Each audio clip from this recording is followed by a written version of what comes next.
Today on Our Space, this mama's boy takes the W. Turns out, you can never be too sure of the intentions of the person you marry. Sometimes they just want you for your daddy. Wife cheated on me with stepdad for mansion. Regrets, because the mansion was mine. I'm in such a huge mess that I feel so embarrassed to even admit my situation. With embarrassment, I mean core humiliation. Yeah, how else do I say that my wife of 7 years is cheating on me with my stepdad? Yes, my wife effed my mother's husband. I'm 38 male, married for 7 years to Celia, 38 female. Our relationship has been very normal with our share of ups and downs. The downs were mostly because my wife felt I was too attached to my mom. Yeah, she called me mama's boy. Now, I'm not going to defend that because my mom is no longer alive. She passed away 2 years back. I'm glad that I was able to love her the way she deserved. She has single-handedly raised me and given me the best of everything she could and beyond her means. My mom was a single parent to me until 10 years ago, until she met Andrew. Andrew was a divorcee in his early 50s when he married Mom. I don't know what my mom saw in Andrew that she married him after being single for 2 decades. Andrew was non-existent to me when Mom was here. I used to visit her twice a week, but my conversation with Andrew didn't go beyond formal greetings and a smile. I don't know why I was just not able to accept him as a father figure, but I never showed this to Mom. I was happy that she got a companion in her last days of life. And after her demise, there was no question of Andrew's existence in my life. I didn't even meet him after my mom's funeral, though he was still living in my mom's house. He became a matter of concern for me when I found him sitting with my wife with his arms wrapped around hers. It wasn't a friendly or elderly embrace. I didn't like the body language, or rather, I should say their chemistry. It was also weird because of our family dynamics. Like I mentioned, I was never close to my stepdad, and neither was Celia close to him, so seeing such kind of comfort between them was very uncomfortable for me. I was in my car and they were sitting in a roadside cafe. I had left the office early that day to meet one of my old friends. The place where I saw them is far from my house and even my office. I usually don't go to that area. I went to meet my friend, but I was distracted most of the time. My friend kept asking me if something was bothering me. I just said it was just about impending work. How do I tell him what I saw on my way? I went home. I didn't think, but confronted Celia that I saw her with Andrew. She turned pale and was lost for words. Then she was like, "Yeah, I met him for lunch." I asked her why all of a sudden. She said she bumped into him and then he offered to have lunch together. The way I was staring at her, she understood that I had seen something which I shouldn't have. She said your stepdad was really upset about losing your mom. I was trying to console him. The poor old man is lonely and he has no one to talk to. That's why he held my hands while expressing his grief. You see, I didn't tell her I saw him holding her hands. I saw him wrapping his arms around her. And the way they were talking, it didn't look like he was sad or mourning my mom. They were not laughing, but their body language was flirtatious. I didn't say anything, but I didn't buy her excuse. I decided to sleuth the matter by myself before any further confrontation. Celia is a nail artist at a beauty salon, so she works on weekends and has offs on weekdays. It was never a matter of concern between us until recently when Celia used to be too occupied with her work. We were having quite regular fights on this matter and she was not giving time to our relationship. She was fighting back that I was being needy after my mom's demise. She said that earlier I used to visit my mom twice a week, so Celia's absence didn't bother me so much. She's wrong. I used to visit my mother on weekends and on those when Celia had work. On her off days, I always ensured to return home on time to spend time with her. Previously, she used to fight that I was a mama's boy, and now she was saying I was needy. While all these were still going on, I saw her with my stepdad, and that added to my fury. A few weeks later, it was Thanksgiving. Yes, I'm talking about the last Thanksgiving which just went. And she insisted that we invite Andrew. I was surprised at her direct suggestion. She said Andrew was living alone and had no one, so, as an extended family, we should invite him. I told her that she never invited them when my mom was alive, and she was like, yeah, because they had each other to celebrate the evening, and now the poor old man was alone. Ultimately, I gave in. I actually wanted to see how they behaved in front of me. I won't say they were normal because now that I know the truth, but they didn't do anything which would have caused suspicion if I didn't know the truth. I was silent for most of the time. I was never fond of him, and my suspicions about him made me resent his presence. I felt he also understood that I did not like it. Overall, it was an awkward dinner with both of us eating silently and Celia trying to break the silence with some stupid topic only to get a fake smile from both of us. It was getting very difficult for me to live with a heavy heart, so I decided to chalk a plan. I thought of checking her phone, but that didn't work because her phone was locked and I didn't want to get into the details of asking for the password and all because she would get alerted. So I came up with another plan. I told Celia that I would be going out of town for a couple of days for work purposes. On that supposed day, I left home early and went to my office normally. But before that, I had planted a GPS device in Celia's car, and I was tracking it remotely. Just before the afternoon, she drove to Andrew's place. I wanted to catch her red-handed, but I was worried that what if I showed up and they were just sitting and chatting? It would be like making a fool of myself. So I asked my friend, Keith, for help. I told him about my suspicion and requested him to visit Andrew. It was a very safe plan. I told him to record them if he found them doing anything outrageous. The house lock were password protected, and I was just hoping that Andrew didn't change the PIN. Keith was worried that Andrew might suspect him of sneaking into the house. I told him to just say that the front door was open and he was just there to check on him. The main door didn't open in the living area. There was a small passage that led to the living room, so there was no one that would suspect him of unlocking the door. After a lot of convincing, he agreed. He went inside, but he couldn't find them in the hallway. He then peeped inside the bedroom with his phone camera switched on. He had kept the phone in his shirt pocket with the camera popping out so that they didn't suspect him. He saw that the two were without clothes cuddling each other. He then cried sorry and left the house before any of them realized. Andrew followed him outside asking what he was doing there. Keith said that he was just there to check on him, but it's okay, he would come back later. He sat inside his car and drove off before any confrontation with Andrew or Celia. But I tell you, my friend is so stupid. Instead of opening the back camera, his front camera was open the whole time, and nothing got recorded except Andrew and Celia yelling at Keith's sudden appearance. Anyway, I got the confirmation that I needed. I had already packed 2 sets of clothes and my toiletries before leaving the house that day, so I went to Keith's house. His wife was out of town at her parents' house, so he insisted that I stay with him until all this was sorted. Celia knows that Keith would have told me the truth. She messaged me asking when I would come home. I didn't reply. Yes, I ghosted her. She's been blowing up my phone with her endless texts and calls. She thinks I'm out of town for work. It happened 4 days ago. I've contacted a lawyer virtually. I don't want to see her effing face ever. I'll serve her with the divorce papers and get her evicted from my house. Wow, yeah, your stepdad was lonely, all right. On top of catching them canoodling, it's odd that Celia would request to spend Thanksgiving with Andrew. I'm sorry, OP. Seems like your instincts were right about him all along. Update 1. It took 10 days for the lawyer to send the divorce papers. Celia was just not ready to sign the papers and wanted a discussion. My lawyer suggested that we go for an out-of-court settlement if possible because that would substantially reduce our time and money. See, I'm a sales guy with a regular job. I have a certain limit in funds that I spend on lawyers and also limited leaves to attend the court case. So I agreed to a meeting in the lawyer's presence.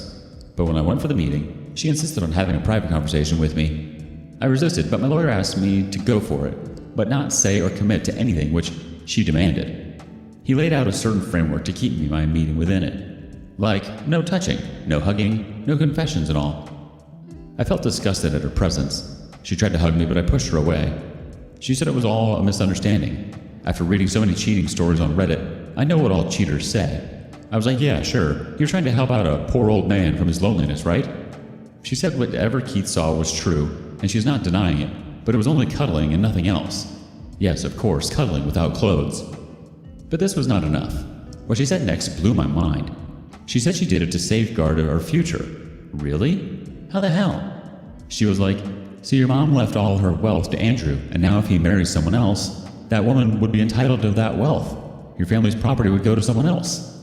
I said, that's why you effed my stepdad so that you can become my stepmother and take my mother's wealth?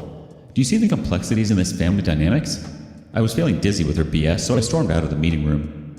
After I came back, my lawyer asked for the details of the conversation. I told him everything. He cracked up for a moment, but he was interested in knowing about the inheritance my mother had left. My mom had left a house that she had inherited from her uncle. It was a huge mansion, way beyond my means. Interestingly, Celia always had an eye on that mansion. After our marriage, she even insisted that we move into the mansion. I was happy that Celia wanted to move in with my mother, but no, Celia wanted my mom to move out to my apartment, and we took up her mansion, but I denied it. It was her house, and why should she leave? Celia said that you're the only son of your mom, so that house would come to you. So why not move in there right now? This led to frequent fights between us, so one day I just lied to her that Mom had willed that house to Andrew. And you see what price I had to pay for that lie? Celia went after my stepdad so that she could have the house. There was one more information that Celia didn't know. After Mom's demise, I didn't transfer the ownership of the house to my name. I wanted Andrew to live there until he wanted to. By transferring it to my name, it would be like he was living in my property, and I'm sure he was not going to like it. Also, the name transfer is expensive and I was running short of money during that time, so I let it be. And glad I did not transfer it because Celia would have been entitled to half of the property during our divorce. Or probably she wouldn't have screwed Andrew in that case, I don't know. But a cheater is always a cheater in any situation. Yeah, my mom had willed that house to me, but Celia didn't know that. Celia wanted me to have second thoughts about the divorce. She said that she would soon lure Andrew to gift her that house, and if I didn't divorce her, the mansion would be ours. I laughed at her proposal and said, "No, thank you for the offer. Good luck for your mansion." She smirked and said, "You're losing a lot by this divorce." I smiled and said, "I don't give an F." I don't know if she was really that dumb always, or if she was just acting to save her butt from the humiliation. But I don't care. Celia knew that I had no substantial wealth except for the savings in our joint account, which was split and divided between us. I'm feeling super relieved after the divorce was finalized. Any moment, if Celia got to know the truth about the ownership of the mansion, she would have never divorced me, and I cannot share my mom's inheritance with that whore. Celia dug her grave by confessing her intentions behind dating Andrew, because I was going to use that against her to drive Andrew away from her life. I saw Andrew picking her up from the court and assisting her with all the legal matters during our divorce. I was just waiting for the divorce to be over to burst her bubble and then see her reaction. Now that it is done, the next I'm going to do is destroy my love, Celia. Honestly, whoa, she's definitely too dumb for words. But it's also such a red flag that she was so interested in that mansion after the wedding. It seems like she went into this marriage with greedy eyes. She definitely had ulterior motives with you, and I'm sorry for that. And to try to defend her cheating by telling you it was for your own good? Wow. She's out of touch with reality. It's too bad she was more concerned with getting her hands on that mansion than she was with being faithful to you. Update 2. After my divorce was finalized, I texted the details of Celia's confession to Andrew. He was like, "You know that your mom has willed this mansion to you." I said, "Yeah, I have her will, but Celia doesn't know, and she's going to ask you to give the mansion to her." I was not doing any good service to him by revealing the truth. I just wanted to burst Celia's bubble. The poor girl was dreaming of having my mom's mansion. Andrew told me that of late, Celia was indirectly asking him regarding his will and who was going to get his inheritance. But he never understood her intentions because he didn't have any wealth to his name. I didn't want to have any bro code with Andrew, so I left the conversation in that note. After a while, I got a call from Celia. Usually, I wouldn't have responded to it, but this time I did because I knew what it was about. She was yelling from the other end. "Why didn't you tell me that your mother's willed the house to your name? I was licking this old man's butt, quite literally, to safeguard your property, and you a-hole destroyed me instead." I was just laughing at her abuses because it was coming out from a place of hurt. I said, "Thank you so much, and good luck with your effing game." I hung up the call and blocked her. A few days later, she called me again from an unknown number, maybe from her friends or colleagues. She told me that Andrew had broken up with her. Somehow he got to know that she was with him just for the inheritance, and now when the truth came out, he dumped her. He called her a greedy whore. She was abusing him and said she was trying to help him cope with the loneliness, yet he turned against her. I don't know why she was still trying to pose herself as a pious woman when her truth had already come out. I sarcastically replied that, yes, you F everyone selflessly, and only for the other's good. You have no underlying intention. She said she was with Andrew for my sake so that she could get the mansion for me, and now she is saying that she was trying to help Andrew cope with the laws of loneliness. Wow. Such a pure soul she was. She didn't give up there. She tried all means to contact me, pleading with me, sometimes gaslighting me to get back together. She showed up at my house, my office, and even at some of the regular public places I went. Yeah, it was so unbelievable that she showed up at the gym and tried to corner me to speak to her. It was a hell of a lot of nightmare, but I ignored her as if she was just a stranger to me. Technically, she was a stranger because our divorce was over. Sorry, not sorry, but Andrew's a fool to think a younger woman like Celia would ever be interested in him just for him. And Celia's even got bigger fool for getting her hands dirty with that degenerate. Update 3. I thought this saga was over, but my past popped out as soon as I changed the ownership of the mansion to my name. God knows what was her obsession with the house. I mean, yeah, it's understandable.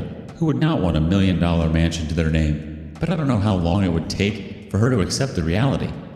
After 6 months of my divorce, I decided to transfer the mansion to my name. As I wrote earlier, I wasn't doing it until then because I didn't have enough savings to spare for that ownership transfer. Now that I was divorced and my expenses were reduced substantially, I was able to save up the transfer about 4 to 5 months. Before applying for the transfer, I informed Andrew about it. He was anyway not living in that house anymore after I got to know about his affair with Celia.